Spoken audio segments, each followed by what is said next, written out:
In this video, we're covering 3 bad boss scenarios and how to handle them. Having a bad boss can be super tough. Not feeling valued or respected can really negatively impact your work and the trajectory of your career. So it's important to know what to do to handle a bad boss before it gets really bad. And stick around to the end of the video for a free download to help you reinvigorate your work life. Have you ever had a bad boss? How did you handle it? Tell us in the comments.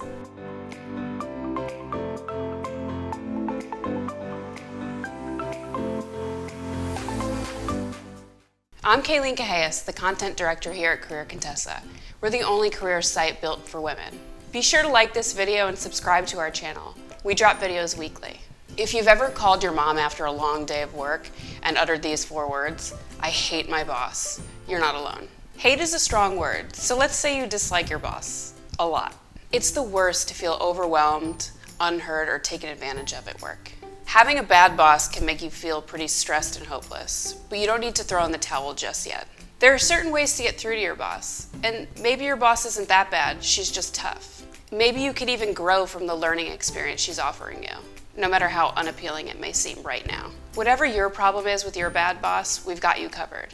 Here's 3 examples of bad bosses and how to handle them. Bad boss number 1, the micromanager. The first sign of a micromanager boss, on day 1 she'll probably tell you, "I'm not a micromanager." Before writing off your boss as a micromanager, consider these questions. Are there things you need to learn from your boss? Are there elements of your job about which she is constantly correcting you? Take the time to make sure you understand all of the parameters of your job. You might even go so far as to create an outline of your job responsibilities, produce templates for certain projects, and set up weekly meetings over your first 90 days.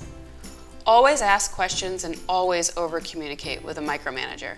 By allowing her a glimpse into the details of all the work you are doing, you might avoid her impulse to get involved unnecessarily.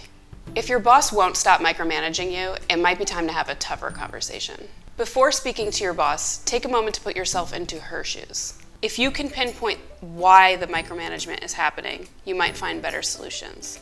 Having a frank and honest conversation is one of the best ways to tackle management issues. And guess what? Managers are works in progress too. They might not admit it, but critical feedback is, and really should be, an important element of any manager's career. Here's what to say to a micromanager. "I know that XYZ project is important to company, and I'm very serious about doing my best work. However, your emails and phone calls repeatedly take me away from my work at hand. Can we create a weekly meetup or a daily email where I can fill you in on progress and receive feedback?"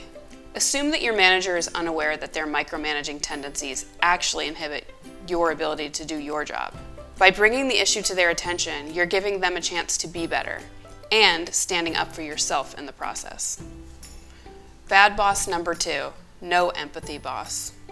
Have you worked for years for a manager that doesn't even know small details about you, like where you live or what your dog's name is? It might sound silly, but it's really important for managers to listen. There are always going to be unexpected challenges in the workplace, both professionally and personally. Having a boss who doesn't know her team, especially in the face of adversity, is going to see challenges in the inspiration department. Having and utilizing empathy in the workplace is one of the quickest ways to identify and solve problems. If a client rails an employee for miscommunication, a good boss will empathize and lend the tools an employee needs to get to a point of resolution.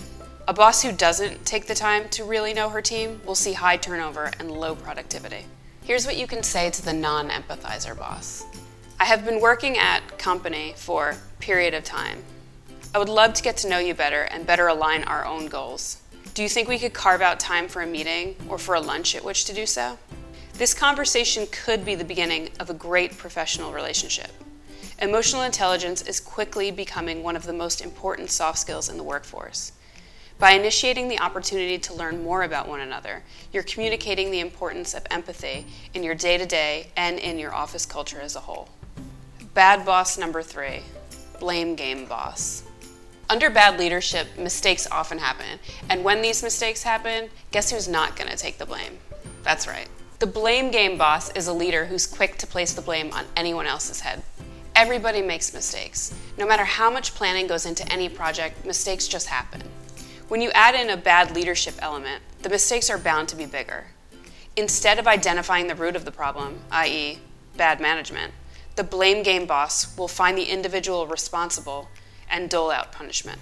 Leadership requires a good amount of respect.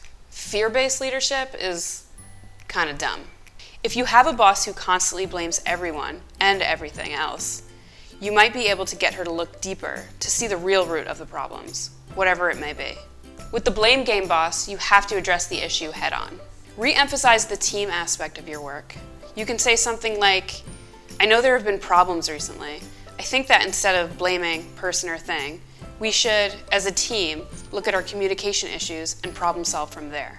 Having a bad boss isn't the end of the world, but if you don't feel heard or valued at work, it might be time to move on.